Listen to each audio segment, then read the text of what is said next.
მოგესალმებით, თუ გაქვთ მელაზმა დარჩით, რადგანაც ავაწყო ახლა რუტინა და გაგაცნობთ რა შეიძლება გააკეთოთ მელაზმას დროს. რა გამოვიყენოთ დილით? დავიწყოთ. პირველ რიგში დასაბანის საშუალება, რასაც ხედავთ, ეს სეტაფილი იქნება თუ რომელიმე სხვა ბრენდის არ აქვს მნიშვნელობა, მთავარი იყოს Gentle Skin Cleanser, იმიტომ რომ თქვენ კანს ახლა გაღიზიანება აღარ სჭირდება.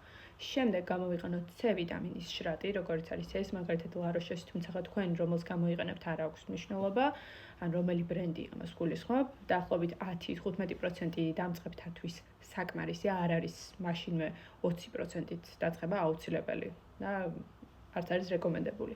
შემდეგს გამოიყენებთ Azelaine's ფშავას შრატს, ეს არის, იმიტომ ამოვიტანე რომ რადგანაც ბაზარზე, ქართულ ბაზარზე ეს არის და კიდევ რამდენიმე სხვა, მაგრამ ისევე სჯობს, იმიტომ რომ ყოველ შემთხვევაში დერმატოლოგიური ხაზია და ეს ჯობია. და ამის შემდეგ აუცილებლად უნდა წაისვეთ მზის დამცავი და ახლა მოემზადეთ ლექცია უნდა წავიკითხო ამასთან დაკავშირებით. კონკრეტულად ახლა რატო ვამახვილებ თქვენთვის აი ამ მზის დამცავზე ყურადღებას?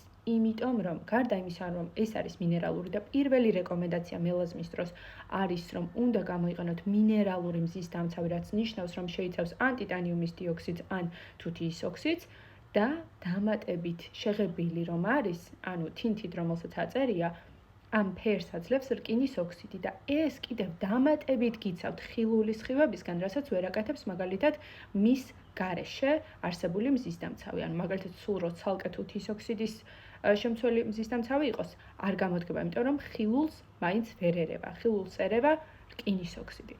ამიტომაც ძალიან გთხოვთ გაითვალისწინეთ რომ ეწეროს მინერალური, mineral tinted sunscreen 40-50 და მეტი SPF-ით. რა ვქნათ საღამოს? კარგი შეკითხვა, ჩამოიბანთ ისევ და ისევ იმავე დასაბანის საშუალებით სახეს და კვირაში 1-2 შეგიძლიათ გამოიყენოთ რეტინოიდი, როგორც არის მაგალითად ადაპალენი.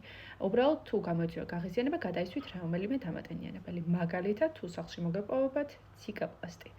და გარდა ამისა, Azelaine's ფშავა, რაც მეგირჩიათ რომ გამოიყენეთ დილით თქო, იმ დღეებში როცა ადაპალენს არ გამოიყენებთ, გამოიყენეთ საღამოსაც კიდევ ერთხელ Azelaine's ფშავა.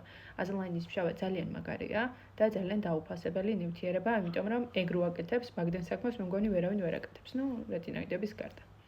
და გამომიწერეთ YouTube-ზე ასევე, რადგანაც უფრო მეტი ინფორმაცია გაგიზიაროთ. კარგად.